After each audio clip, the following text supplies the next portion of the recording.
It is interesting to look around the animal kingdom and count up the number of times that some things have evolved. I mean, eyes several dozen times, ears quite a large number of times.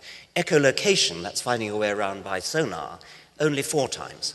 So that's a bat and who else? A bat, whales, and 2 different groups of birds, cave-dwelling birds. And a few rudimentary examples in some shrews and sea lions, but really 4 different times. Intelligence and language of a humankind only once, as you pointed out.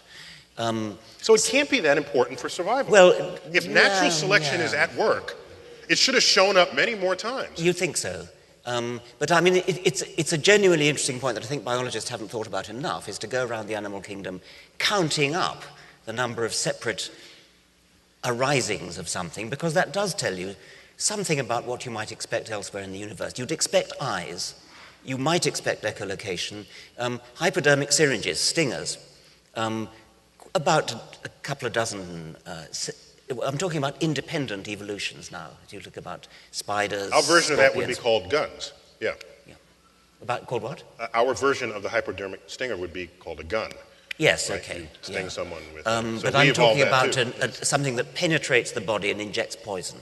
Yeah. And that's an interesting question. And another relevant point is you look around the world at different island continents and say, how many times, how similar are they? You look at Australia, the Australian mammals, for example, and there are very, very powerful similarities between Australian mammals, which evolved entirely independently of mammals in South America, independently again of mammals in Asia and Africa.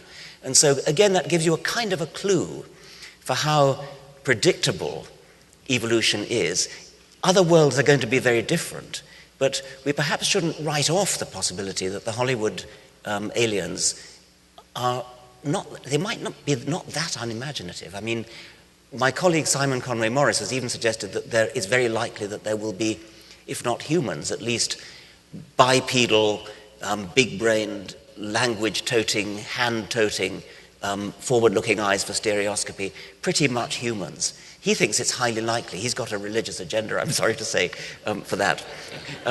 But I, like him, I appreciate the power of natural selection. I think that whatever... By the way, I think if he were...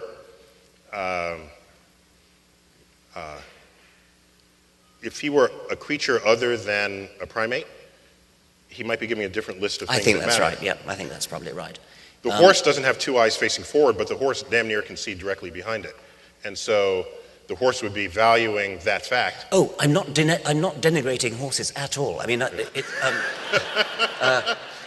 are lots I'm just saying that's your first sign that there's bias is you start listing the human features that you would want in an alien. I don't want to say that I'm not picking on humans because they're superior, but because they're us. I mean, we have stereoscopic vision, we have 3-dimensional vision, horses don't.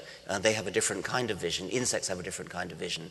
Bats have echo. I mean, it's not vision, but it's using sound to produce what I would guess inside the bat's brain is probably perceived rather the same way we perceive visually, because why wouldn't you use the tools of the brain, of the mammalian brain, to create an image, to create a model of the world? I've even speculated By the way, that they showed that in, forgive me, the movie Daredevil.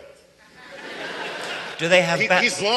He's blind, and when it rains, he likes when it rains because the rain hits people and he hears the different sort of reflections of the sound, and he saw his girlfriend for the first time in the rain. There's the image of her. Okay, but my speculation is that bats hear in It's America. I got to talk about our movies here. Sorry. My speculation is that bats hear in color.